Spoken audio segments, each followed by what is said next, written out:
Christmas tree ഇല്ലാതെ എന്തൊരു Christmas celebration അല്ലേ. അപ്പോൾ അതിന് വേണ്ടിയിട്ട് ഞാനിവിടെ ഒരു ഗ്ലിറ്ററിങ് ഫോം ഷീറ്റ് എടുത്തിട്ടുണ്ട് കേട്ടോ. ഈ ഒരു ഗ്ലിറ്ററിങ് ഫോം ഷീറ്റ് റൗണ്ട് ഷേപ്പിൽ കട്ട് ചെയ്ത ശേഷം ത്രികോണം വരുന്ന രീതിയിൽ നമ്മൾ കട്ട് ചെയ്ത് കൊടുക്കുക, ഈ ഒരു വീഡിയോയിൽ കാണുന്ന പോലെ. അപ്പോൾ ഇത് ഇതുപോലെ കുറേ എണ്ണം ഞാൻ കട്ട് ചെയ്തെടുക്കുന്നുണ്ട്. പല സൈസിലാണ് കട്ട് ചെയ്തെടുക്കുന്നത്, സെയിം ഷേപ്പ് തന്നെ ആയിരിക്കണം കേട്ടോ. അപ്പോൾ ഇതേ കണ്ടില്ലേ, ഇതുപോലെ വലുതെന്ന് ചെറുതിലേക്ക് വരുന്ന സൈസിലാണ് ഞാൻ കട്ട് ചെയ്തെടുത്തിട്ടുള്ളത്. ഇനി നമുക്ക് സെറ്റ് ചെയ്യാൻ ഒരു ബേസ് വേണ്ടേ. അപ്പോൾ ഞാനിവിടെ എടുത്തിട്ടുള്ളത് ഒരു സെല്ലോ ടാപ്പിൻ്റെ കഴിഞ്ഞു പോയൊരു റോളാണ് കേട്ടോ. ആ ഒരു റോളിൻ്റെ മുകളിലേക്ക് ഇതുപോലെ red colour glitter foam sheet ഒട്ടിക്കുക. ഫോം ഷീറ്റ് തന്നെ വേണമെന്നൊന്നുമില്ല, ഫോം ഷീറ്റായ ഒന്നുകൂടി ഭംഗിയുണ്ടായിരിക്കും. പിന്നെ അതിന് മുകളിലേക്ക് ഒരു ഫോം ഷീറ്റ് വെച്ച് ഒട്ടിച്ച് കൊടുക്കുന്നുണ്ട്. പിന്നെ അതിൻ്റെ മുകളിലേക്കായിട്ട് നമ്മുടെ ബാമ്പൂ സ്റ്റിക്ക് വെച്ച് ഒട്ടിക്കുന്നുണ്ട് കേട്ടോ.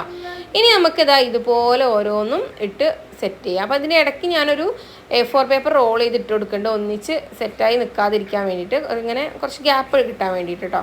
അതിൻ്റെ മുകളിലേക്ക് നമുക്ക് സ്റ്റാർ കട്ട് ചെയ്ത് ഒട്ടിക്കാം. അതിൻ്റെ പോലെ തന്നെ കുറച്ച് കളർഫുൾ ആയിരിക്കാൻ വേണ്ടി നമുക്ക് കുറച്ച് തെർമോക്കോളൊക്കെ വെച്ച് ഒട്ടിക്കാം. അപ്പോൾ ഇത്രയേ ഉള്ളൂ, ബൈ.